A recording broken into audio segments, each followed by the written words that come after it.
O governo federal anunciou o fim das restrições da Rússia à carne bovina brasileira. O embargo havia sido anunciado no início do mês, depois de um caso atípico de vaca louca ser registrado no Pará. Nosso repórter Rudá Moreira tem os detalhes. A Rússia derrubou, depois de pouco mais de um mês, o embargo à carne bovina do Brasil. O fim das restrições russas à carne brasileira foi anunciado pelo governo federal nesta sexta-feira, em uma nota emitida pelo Itamaraty. A proibição da compra havia sido anunciada e adotada pela Rússia por causa de um caso da doença conhecida como vaca louca, ou encefalopatia espongiforme bovina. O caso encontrado foi da forma atípica da doença e foi registrado no estado do Pará.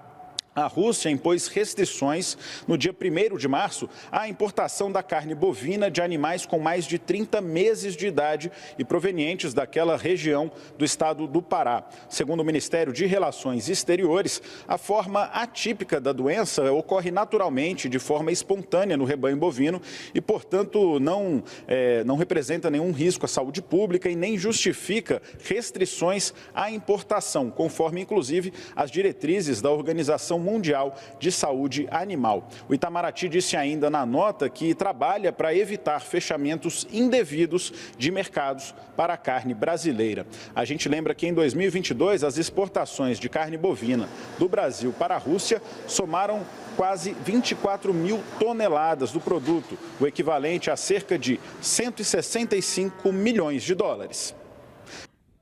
Eu volto a conversar com o nosso analista de internacional, Lorival Santana, e se junta a essa conversa, Daniel Hittner, nosso editorial em Brasília. Lorival, há algum risco dessa reaproximação com a Rússia ser de alguma forma mal vista pelos parceiros ocidentais do Brasil? Bem, eu tenho conversado com representantes de governos americanos e europeus. Eles entendem a dependência do Brasil em relação aos fertilizantes da Rússia. Mas a Europa também tinha uma forte dependência da Rússia em relação, sobretudo, ao gás e foi gradualmente e o petróleo também foi gradualmente reorganizando o seu comércio para impor as sanções contra a Rússia. O Brasil tem a convicção de que não deve impor sanções contra a Rússia. Essa é uma visão muito diferente, uma conclusão muito diferente da que os europeus e americanos e japoneses, sul-coreanos, australianos, neozelandeses, canadenses e muita gente no chamado Ocidente Global tiraram dessa invasão da Ucrânia. A ideia de que se a Rússia não for pressionada com fatos, realmente pressionada, não só com discursos, mas com ações de fato de sanções econômicas contra a Rússia e ajuda militar e econômica e humanitária à Ucrânia, a Rússia não vai se retirar da Ucrânia.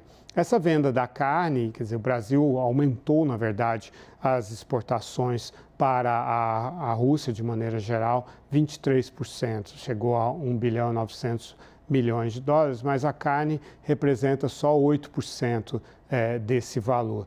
Agora, o Brasil aumentou em 38% as importações de produtos russos, chegando a 7 bilhões 850 milhões de dólares. Isso é, em grande parte, fertilizantes, Márcio. E, Daniel, boa noite para você. Prazer tê-lo aqui no nosso Prime Time. A Rússia voltou a comprar, sabemos que a China já tinha voltado a comprar, nosso maior mercado. Os embargos provocados pelo mal da vaca louca, detectado em fevereiro no Pará, isso já foi... esses embargos já foram totalmente retirados? A situação já se normalizou? Quase totalmente, Márcio. Boa noite para você e para o Lorival.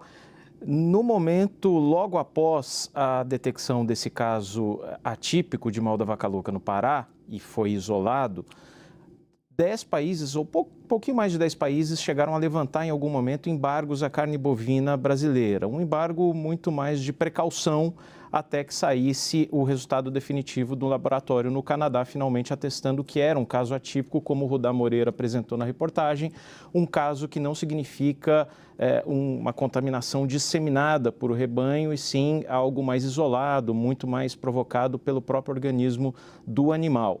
E o que aconteceu desde então? Alguns países a China, o mais importante, obviamente, na viagem que o presidente Lula faria, mas o ministro da Agricultura, Carlos Fávaro, manteve essa viagem e conseguiu negociar o fim do embargo à carne brasileira durante essa viagem, mas outros países também começaram a normalizar a situação. A Arábia Saudita, Malásia, Jordânia e agora a Rússia. A Rússia é apenas o 12º maior comprador de carne bovina brasileira, com pouco mais de 160 milhões de dólares em 2022. Mas por que é importante? Porque além de Estados Unidos e China, que lideram as compras de carne brasileira, o Brasil fez um esforço muito grande nos últimos anos e que passou por diversos governos de abrir e diversificar os mercados para os nossos produtos de origem de proteína animal. Com a retirada desses embargos, agora pela Rússia e por uma série de outros países asiáticos, do Oriente Médio, outros países também que se somam a essa lista, Filipinas, Indonésia, a tendência agora é de plena normalização e de continuidade desse esforço de prospectar mais mercados de uma forma a você pulverizar e diversificar mais. Obrigado, Daniel. Obrigado, Lorival, também. Agradeço muito. E agradeço muito a presença do Daniel. Acho que é a primeira vez que a gente participa juntos aqui do nosso CNN Prime Time. E veja a delicadeza. Dei errado o cargo dele. Ele não é editor editorial. É o nosso diretor editorial em Brasília. Além de indelicado, olha o risco que eu corri também, né, Daniel? Márcio, por favor, estou feliz de participar com você aqui. Você me chame pelo nome e pelo cargo que você me chamar. Obrigado, Daniel. Até daqui a pouco. Obrigado também, Lorival Santana.